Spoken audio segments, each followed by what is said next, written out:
consideration concerning the biases, concerning the selection bias, interpretive liability. So it's like the same rule apply on qualitative research or not?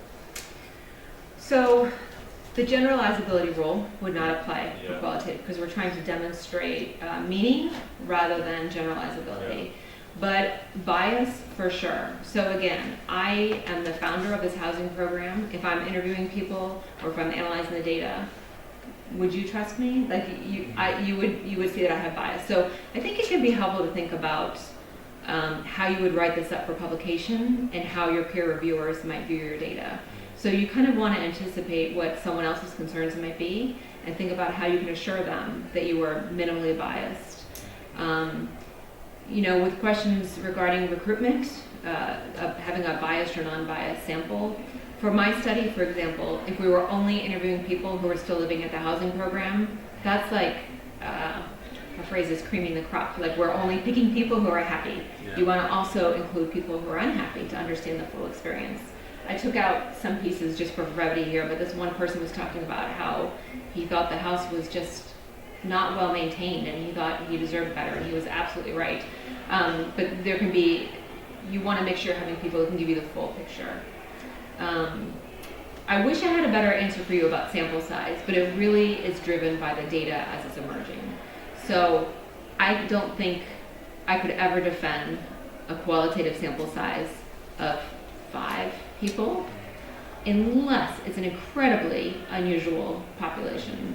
So I have a colleague who has done interviews with transgender women who've been incarcerated in our local jail.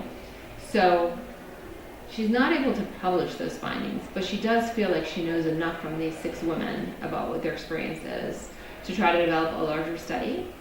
But it's kind of like saying,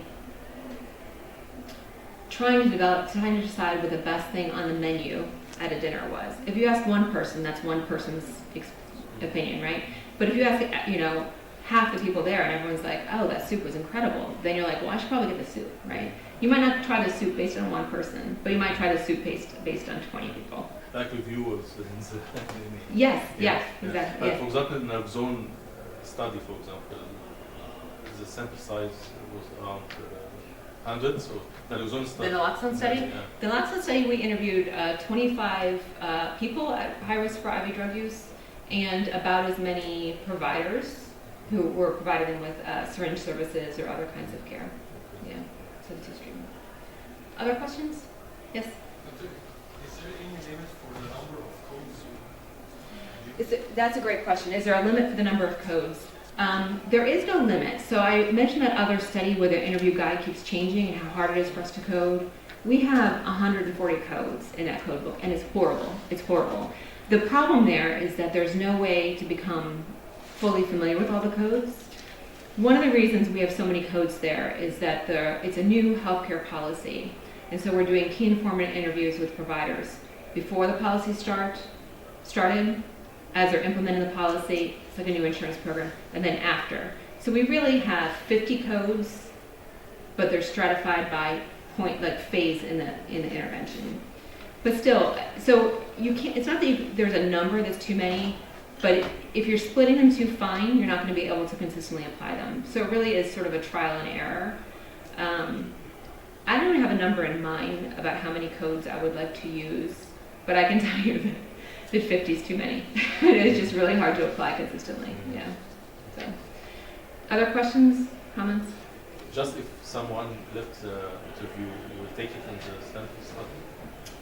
I'm sorry? He left the interview before the end. Oh, if they terminate the interview? You will include I mean, if someone only answered a couple questions and then they left, I wouldn't consider that a complete interview. Yeah. But if you spend 45 minutes with someone, they're like, I have to go catch a bus, I just need to go, and you felt you had some rich data, I would still include that. Like everything else here, it's a judgment call, unfortunately, not a whole lot of black and white. Just the last thing I want to say is that it's incredible to me what people will share with you when they know that you care about their experience. You're trying to understand it from their point of view. And it really is an honor to me. So it's an honor to do this work, but for people to share these intimate moments, their own experience, is an incredible honor. And I just want to underscore the point that it's important that we do everything we can to respect that data, to respect that individual, and to like hold it carefully and gently in terms of the way we protect their research and their experience, right? This is a part of them they're sharing with you. So that, to me, you know, despite the fact that qualitative research is sort of nebulous and feels maybe fuzzy, that is why we do it, to understand those experiences. So thank you so much for inviting me. Thank you for your time today. Very much appreciate it.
Gracias.